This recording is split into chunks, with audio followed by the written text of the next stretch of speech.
Assalamualaikum warahmatullahi wabarakatuh. Perkenalkan, kami dari kelompok 2. Di sini kami akan memaparkan materi mengenai menyimak, berbicara, membaca, dan menulis. Adapun anggota kelompok kami yaitu saya sendiri Supia Agustina, NPM 3061956087, dan rekan saya. Dan saya bernama Ipa. Di sini kami memenuhi tugas mata kuliah Bahasa Indonesia SD2, dosen pengampu Lili Agustina MPD. Di sini kami ingin mempresentasikan materi tentang model pembelajaran bahasa Indonesia. Mari simak video berikut ini. Selanjutnya kita akan lanjut kepada pembahasan yang akan dibahas, yaitu mengenai A. Definisi menyimak, berbicara, membaca, dan menulis. Yang pertama akan dibahas pada bagian A, yaitu mengenai 1. Pengertian menyimak, 2. Pengertian berbicara, 3. Pengertian membaca, dan keempat pengertian menulis. Slide selanjutnya. Baik, pada slide selanjutnya di sini kita dapat melihat pada pembahasan bagian B, yaitu mengenai hubungan atau keterkaitan antar keterampilan berbahasa. Apa saja itu? Yaitu yang pertama mengenai hubungan antara keterampilan berbicara dengan keterampilan menyimak. Yang kedua yaitu mengenai hubungan antara keterampilan menyimak dengan keterampilan menulis. Yang ketiga yaitu mengenai hubungan antara keterampilan menyimak dengan keterampilan membaca. Yang keempat yaitu mengenai hubungan antar keterampilan berbicara dengan keterampilan membaca. Yang kelima yaitu mengenai hubungan antara keterampilan berbicara dengan keterampilan menulis.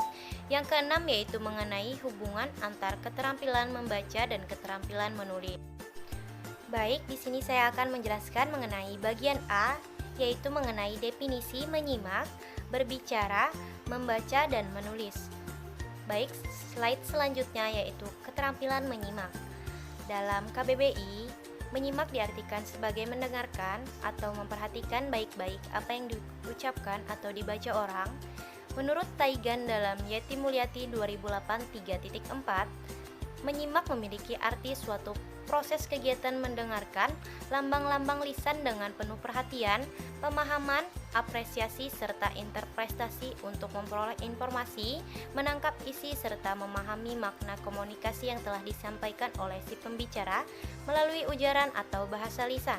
Dari dua pendapat tersebut dapat diambil kesimpulan bahwa kegiatan menyimak tidak sama dengan kegiatan mendengar. Baik, pada slide selanjutnya kita akan membahas mengenai keterampilan berbicara. Apa itu keterampilan berbicara? Menurut Henry Guntur Tarigan 2008-16 mengemukakan berbicara adalah kemampuan mengungkapkan bunyi-bunyi, artikulasi atau kata-kata untuk mengekspresikan, menyatakan serta menyampaikan pikiran, gagasan dan perasaan. Sedangkan menurut Suhendar dalam Yeti Mulyati 2008 6.3, berbicara adalah proses perubahan wujud pikiran atau perasaan menjadi wujud ujaran.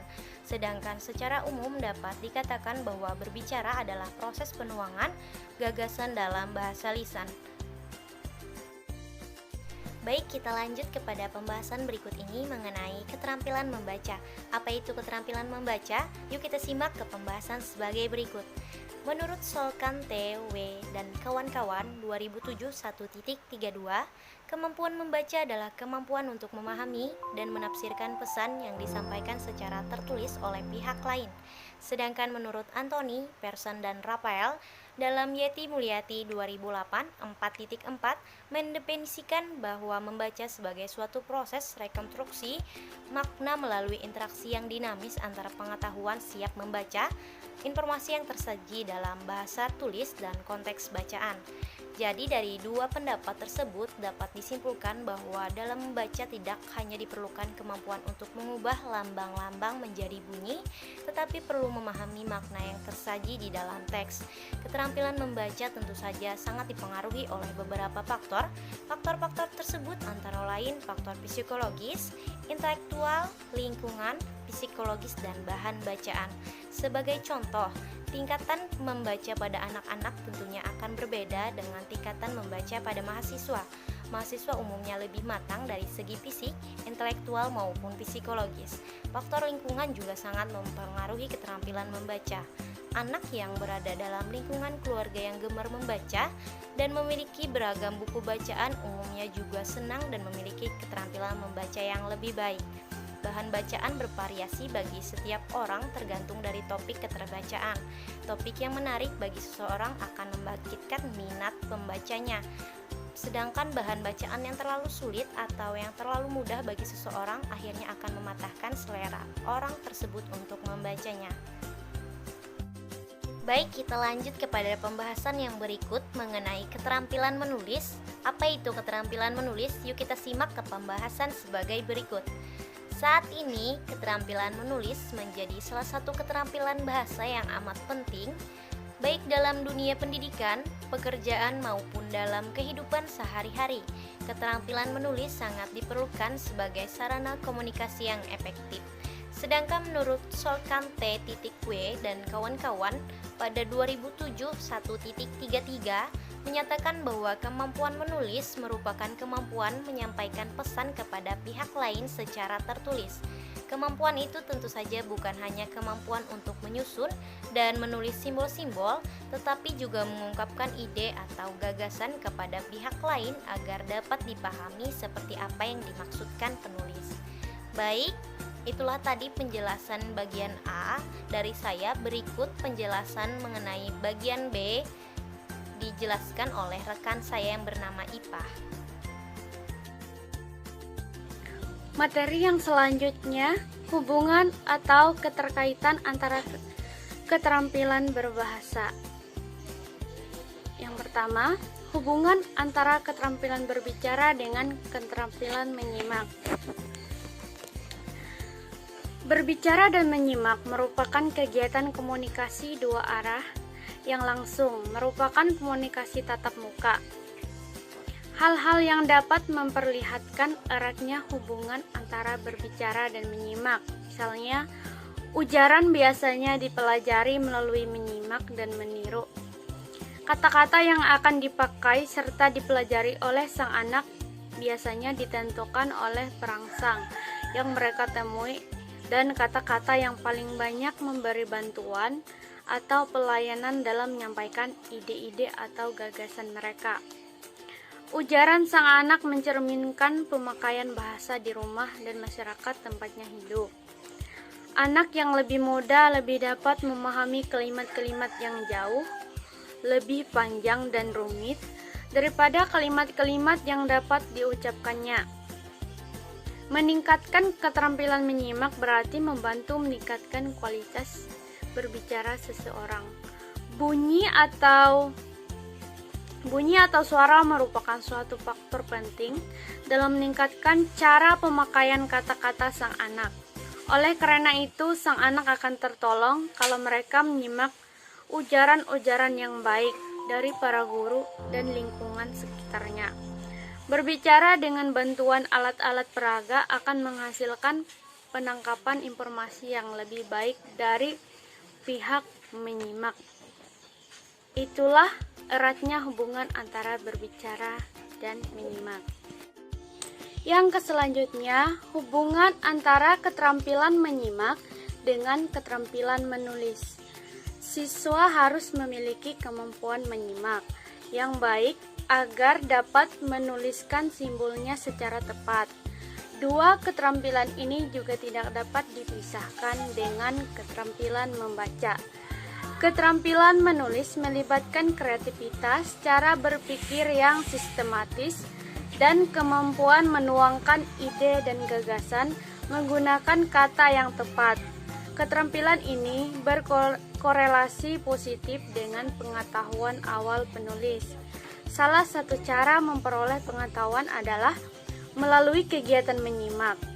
Keterampilan menyimak yang baik tentunya dapat meningkatkan pengetahuan yang pada akhirnya dapat memperluas atau memperdalam materi tulisan. Selanjutnya, hubungan antara keterampilan menyimak dengan keterampilan membaca. Penelitian yang telah dilakukan oleh para ahli telah memperlihatkan beberapa hubungan penting antara membaca dan menyimak. Misalkan, Pengajaran serta petunjuk-petunjuk dalam membaca diberikan oleh sang guru melalui bahasa lisan dan kemampuan sang anak untuk menyimak dengan pemahaman penting sekali. Yang kedua, menyimak merupakan cara atau metode utama bagi pelajaran lisan selama tahun-tahun permulaan di sekolah. Perlu dicatat misalnya bahwa anak yang cacat dalam membaca haruslah meneruskan pelajarannya di kelas yang lebih tinggi dengan lebih banyak melalui menyimak timbang membaca. Yang ketiga, walaupun menyimak pemahaman lebih unggul daripada membaca pemahaman, namun anak-anak sering gagal untuk memahaminya dan tetap menyimpan atau menguasai sejumlah fakta yang mereka dengar. Yang keempat, oleh karena itu para pelajar membutuhkan bimbingan dalam belajar menyimak lebih efektif dan lebih teratur lagi agar hasil pengajaran itu baik. Kosakata atau perbendaharaan kata menyimak yang sangat terbatas mempunyai kaitan dengan kesukaran-kesukaran dalam belajar membaca secara baik. Bagi para pelajar yang lebih besar atau tinggi kelasnya, korelasi antara kosakata baca dengan kosakata simak sangat tinggi, mungkin 80% atau lebih.